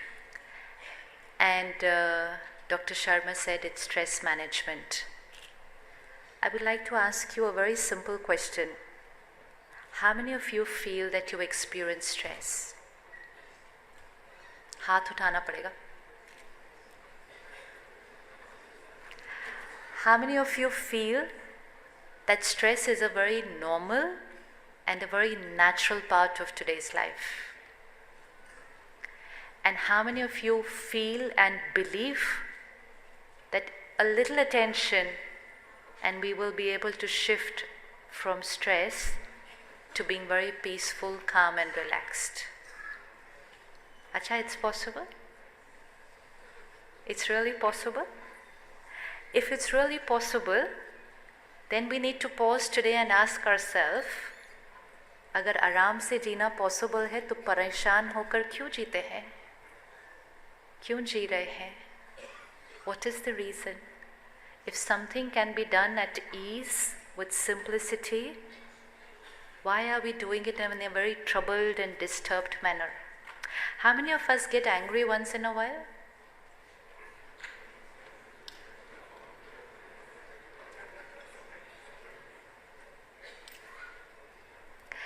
When I was at Indian Oil a few months back, very beautiful project, the inspiration by the chairman of the organization, Mr. B. Ashok, who is a part of your team, and the topic was happiness and well-being. Let's today here take one decision that we will remove the word stress from our dictionary altogether, because it is a word which in the last 20 years we have been repeating it so many times, many times during the day in our mind and in our vocabulary, and we all know anything repeated again and again and again and again will become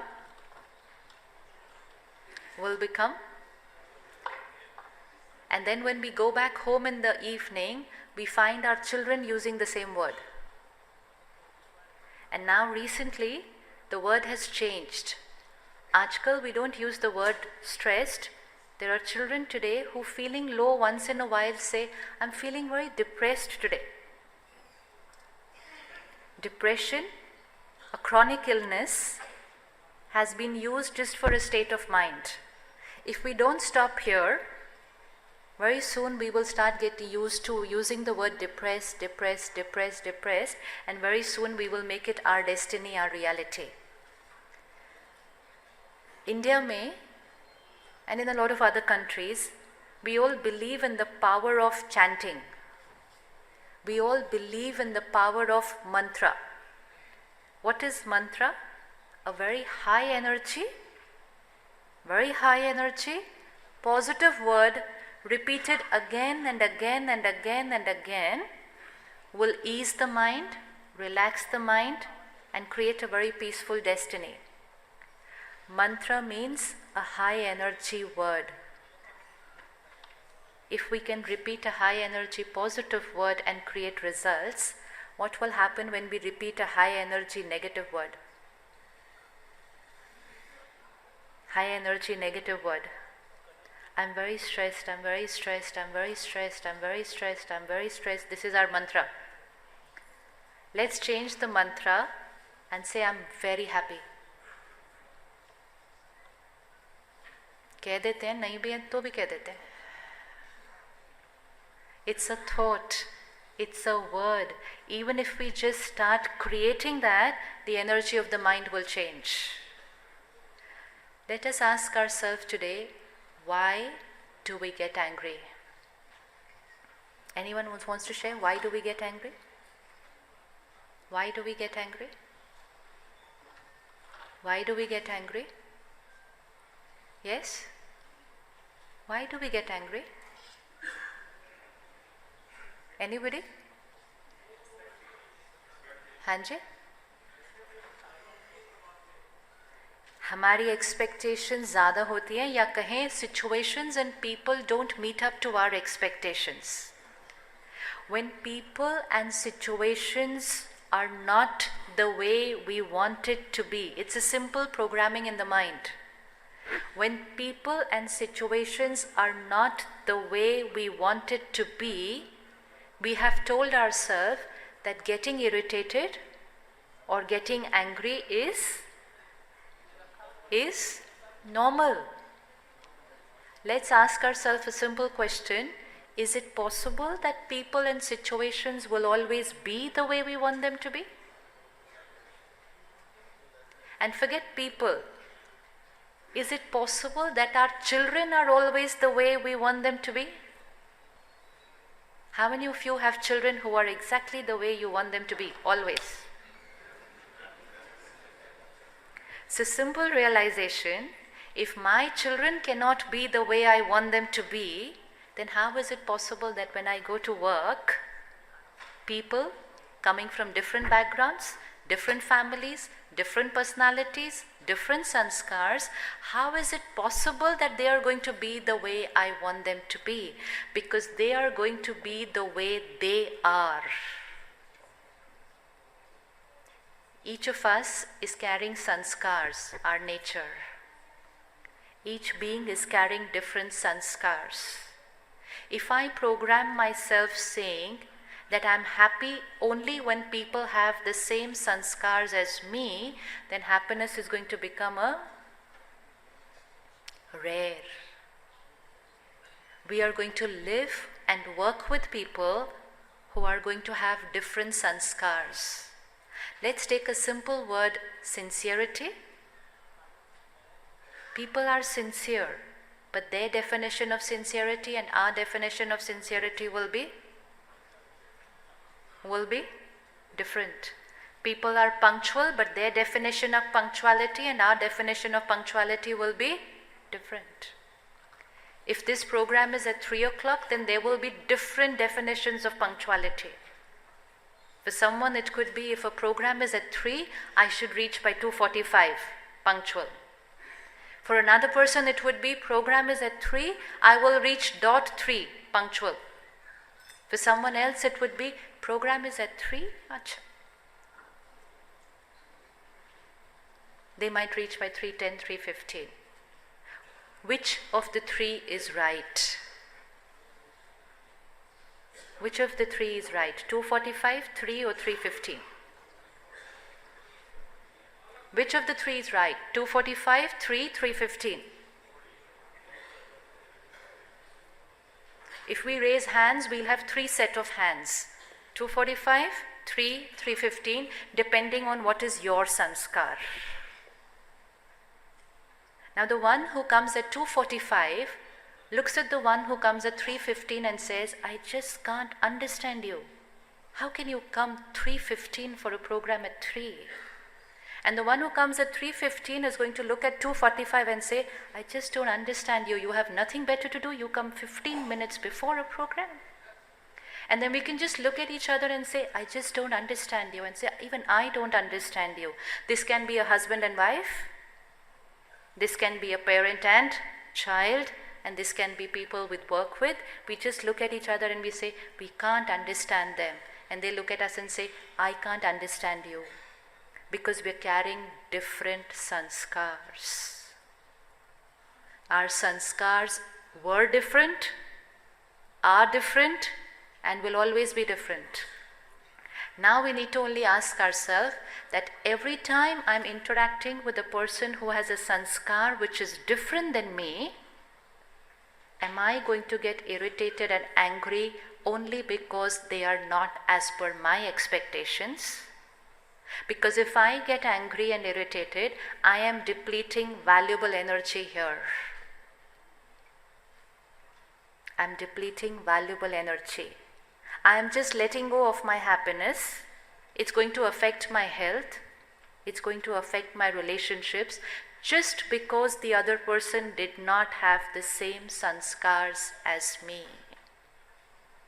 Spirituality teaches us to shift from expectations to accepting people as they are. Accepting doesn't mean people can do what they want. Accepting means their sanskar will not disturb my state of mind. And when we remain stable, we radiate respect to them. This respect and this energy empowers them, and this empowerment helps them to change their sanskar. If somebody has a sanskar which is not right, and everyone around them is sending negative energy for that sanskar, the chances of them being able to change that sanskar is almost not possible. People don't need advice on how to change. They need power to change. They need power to change. And that power to change can come from everyone around them, family, friends, colleagues. But all of us send them energy of criticism, energy of irritation, anger, and instead of empowering them, we are disempowering people. And while we are disempowering people, the first person who gets disempowered is we ourselves, and that's why we have to raise our hand and say, we experience stress and anger. Stress and anger means a being which is losing its power. जब हम किसी को डांटते हैं, can you just close your eyes and remember the last time you reacted with someone? Can everybody just do 30 seconds, close your eyes, and bring before the screen of your mind the last time you were a little angry with someone.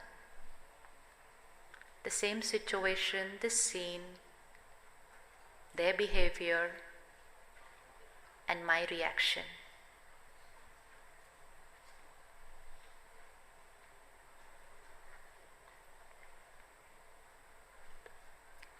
And just rewind the scene, let everything else remain the same, and just look at yourself and explore. If I get to play this same scene all over again, do I have an option of doing it another way? Is there another way I could have responded in the same scene? Nothing else will change. Not the person involved and not the behavior, just me. Did I have an option of playing the same scene another way?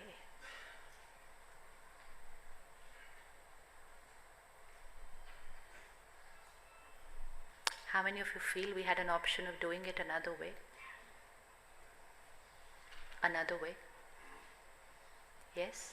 And that other way would have been, we are more patient, calm, peaceful, assertive. Assertive. If someone's made a mistake doesn't mean okay, fine. Assertive, disciplinary, but not turbulent and angry. When it's anger, we lose control over ourselves. And if I lose control over myself, I will not be able to take charge of the situation. But if I'm stable, assertive, my every word will be accurate. Most important, my energy will empower me and will empower them. जब हम किसी को डांटते हैं, अगर हम 1 minute के लिए भी किसी को डांटते हैं, it's an investment that we have made for 1 minute. क्या लगता है सामने वाला उसको कितनी देर बाद भूलता है? कितनी देर बाद भूलता होगा? सपोज आज मॉर्निंग आप कार में आ रहे थे और आपके ड्राइवर ने कोई गलती कर दी एंड आपने उस ड्राइवर को 1 मिनट के लिए डांट दिया. उसके बाद आप सुबह से इस हॉल में बैठे हैं, ड्राइवर बाहर बैठा है. क्या लगता है कितनी देर याद कर रहा होगा हमें? This is an investment which we make of 1 minute, the return of which we get the entire day in terms of energy and vibrations coming from that person to us, because they are hurt by what we had said or done to them. And when someone somewhere is hurt, is disturbed or is in pain because of what I have said or done to them, it's energy that is reaching me and depleting my power, and then I say, I don't know why I'm not happy. हमें मालूम ही नहीं होगा कि हम खुश क्यों नहीं हैं, because someone somewhere is not happy because of what our karma that we did. And let's just rewind the same scene. He has made a mistake, but I empathize, I understand, check him for the future, but lovingly forgive him today. He's going to send you so many blessings the whole day that you won't know why you are feeling so happy. आपको पता ही नहीं चलेगा आपको इतना अच्छा क्यों लग रहा है. Why am I happy today? कुछ हुआ तो है ही नहीं. Someone somewhere is sitting there very happy because of the karma we did. Energy. Energy. We are connected to each other by vibrations. Our karma not only affects us, it influences people whom we interact with, and the way they feel reaches us and influences the way we are going to feel. If we want to be happy, and we want to be happy the whole day, irrespective of all the work that we are doing, we only have to have one priority in life. Take care to earn blessings the whole day. Earn blessings the whole day. Every karma, every person you meet, every word you say, every gesture should make someone feel nice. And when our karma makes people feel nice, they radiate blessings. When those blessings reach us, we have to do nothing to be happy. We have to do absolutely nothing to be happy. But then that's a karma which we have to do throughout the day, throughout the day. Is it possible tomorrow, one day, without reacting to any situation? Reacting, responding but not reacting. Possible, one day? How many feel they can take guarantee for themselves? 24 hours, starting today, 4 o'clock, till tomorrow evening. 24 hours, चाहे कुछ भी हो जाए. Situation could be whatever, the worst. But we will remain stable and take charge of the situation, not react and get disturbed. How many take guarantee, personal guarantee for 24 hours? Now once you take this personal guarantee, you are safe for the next 24 hours. You are safe. You are protected. Yours is an industry which emphasizes so much on safety. But if you had to ever check that all those people who met with an accident, who made a mistake, the mistake was not actually outside. The accident was not actually outside. It was some disturbance in the state of mind because of which they made that mistake outside. So if we really want to take care of the safety of our people, all that we have to do is ensure that they are happy. Happy people are protected. They are safe. But disturbed people, stressed people, how many ever rules and regulations you make for their safety, there are big chances of making a little mistake.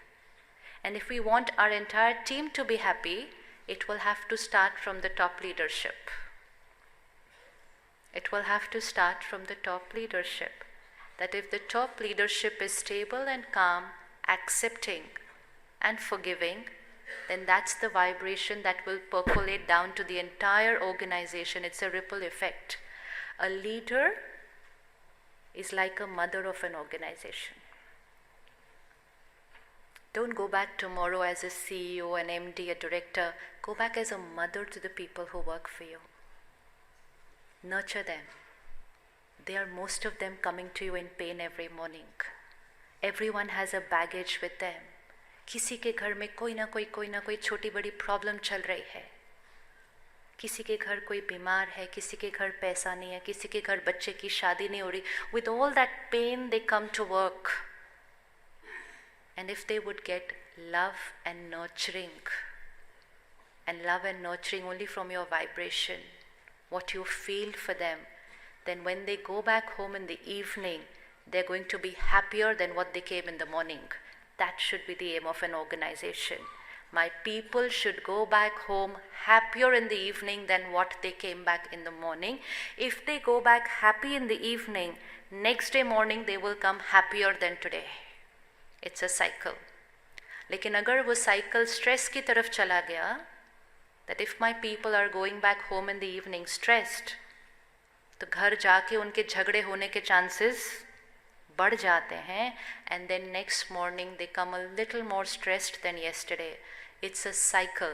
It can either go in the direction of stress or it can go in the direction of happiness, largely dependent on the leadership.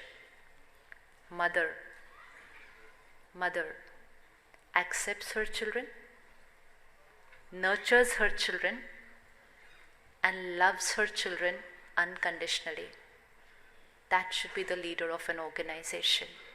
And जिस organization में ऐसे leaders होंगे, people will be happy and people will not want to just work there, they will work there as a family. We create a feeling of family, of belongingness in the organization, and then they will be there with you for a lifetime because they want to be there, not because they have to come to work.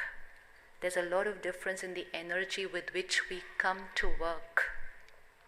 So if we want our people to be safe, let's just take care of the minds. They will take care of the rest of the stuff. But that will have to start from us. Ready? 24 hours बिना गुस्सा किए? सिर्फ 24 hours. सिर्फ 24 hours. नहीं? अभी जब हम पीछे बैठे थे, somebody said very sweetly, what you explain is very simple but very difficult to implement. Honestly, I'm telling you honestly, this is not for the sake of saying, but it's the truth. All of you have created miracles. The kind of work that you are doing is a miracle. Changing a habit is the simplest thing to do compared to all those miracles that you have created outside. Those are miracles. Changing a habit, aadat. How do we create a habit? Just by doing something for 15-20 days, it will become a habit.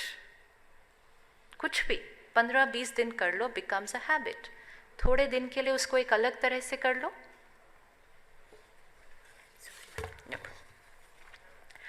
थोड़े दिन के लिए उसको एक अलग तरह से कर लो. Habit.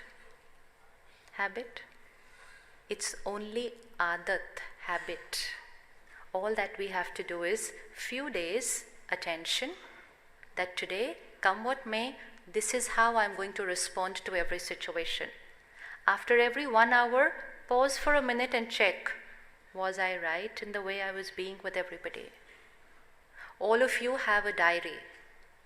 It's a to-do diary, what you're going to do today. Spirituality teaches us to keep a to-be diary. How am I going to be today?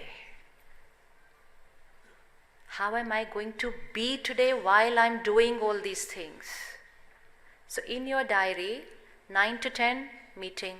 10 to 11, so-and-so. 11 to 12, so-and-so. Now add a column. While doing this, how am I going to be? Be. And just check your to be column every day. If you take care of how we are going to be, then you're going to finish your work much faster than what is written in that diary. You're going to finish much faster. We're talking of work-life balance.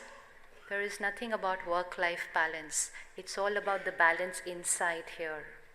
If this is stable and balanced, bahar to sab kuch perfect chalne wala hai. Let's create a mantra for ourselves today. And just keep repeating it and chanting it the whole day. But definitely first thing in the morning, 3 times. 3 times just before going to sleep. And any number of times when you remember in the day. Kareem, create. But I will request you to write it down somewhere. Paper, mobile, iPad, anything.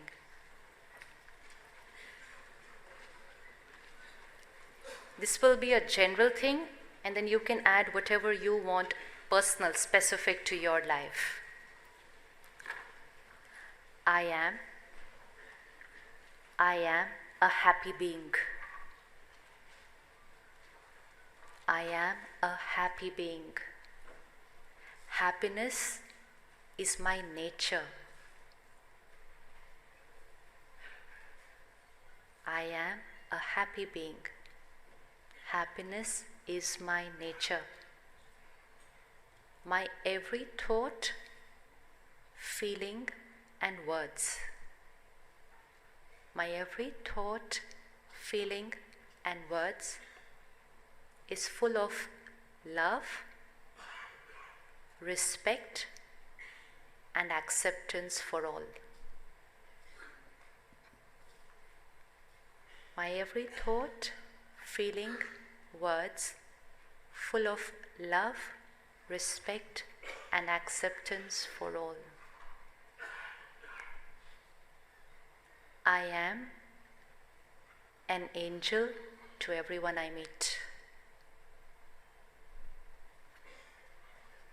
I am an angel to everyone I meet. My body is perfect and healthy.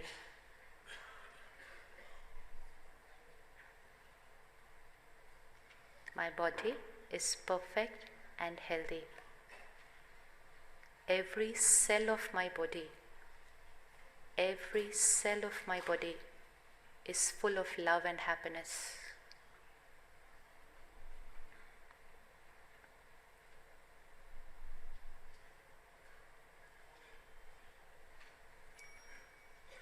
Once you go home this evening, write the remaining based on your whatever is what you want in your life.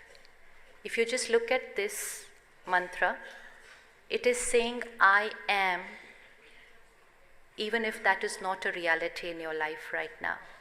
So if there's any problem, any issue, anything that you want to resolve or heal, just create a thought, this is. This is. If you have a health issue, create a thought, I am healthy. If your BP is high, create a thought, my BP is normal. If you keep creating a thought, I have high BP, high BP, high BP, please remember your body is listening. And when the body keeps listening, I have high, high, high, it becomes higher. But if it is high and you give the body the message, it's normal, it's normal, it's normal, your mind becomes normal, the body is listening, ailment is gone. The mind has the power to create a tumor. The mind has the power to heal a tumor depending on what we are thinking. If you have a problem at work, instead of churning and talking only problem, write the solution as this is in your affirmation. Give it to your whole team. Tell them create only this thought. and then watch it becoming a reality. Energy. One is a reality outside. What we all do is we look at what is happening outside and start thinking about it here. What we can actually do is create a reality inside what we want and watch it happening outside. Problem बाहर है, उसके बारे में यहाँ सोचते हैं. The other way round, solution को यहाँ सोचे और उसको reality बनता हुआ देखे. Our mind creates our destiny.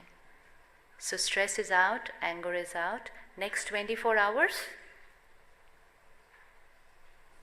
And when you do it for 24 hours, just tell yourself, अगर हम 24 घंटे कर सकते हैं तो हम हमेशा कर सकते हैं. It's only a choice. Thank you so much. Om Shanti. Thank you, Sister. Thank you, Sister Shivani, for sharing with us the power of positive thoughts. And as you said, if we keep reiterating to ourselves, talking to our body, that's the positive signals which we send to our body, and that's what communicates outside. Thank you for helping us in creating that work-life balance. Thank you. And we hope, ladies and gentlemen, the thoughts which has been shared by her, we are able to imbibe in our lives and take it forward. You know, it is said that when you read a good book, some bit of its knowledge is sure to rub onto you. So we're sure whatever little, even if we have imbibed, it's sure going to be impacting us throughout. So request you all to remain at your respective seats. We are awaiting the arrival of the Honorable Finance Minister, Shri Arun Jaitley ji, the Honorable Chief Guest of the valedictory session. And as I mentioned, during this session, we also have the Petrotech Awards are going to be presented. The awardees are already there. Just a quick, I'll just briefly inform you how you have to move on the stage. As I mentioned, you have to move on the stage from the steps which are right in front of me.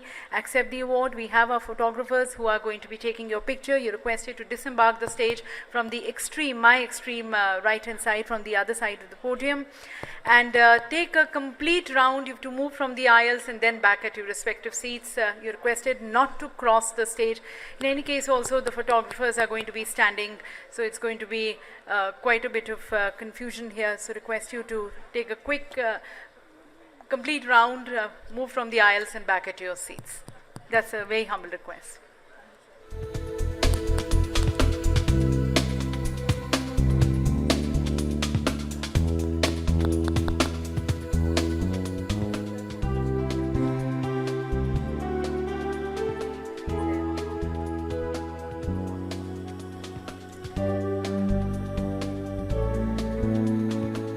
Now, during this session, ladies and gentlemen, this is the last session of the 3 days Petrotech 2016. In fact, we had the inauguration of the exhibition on the 4th. In that sense,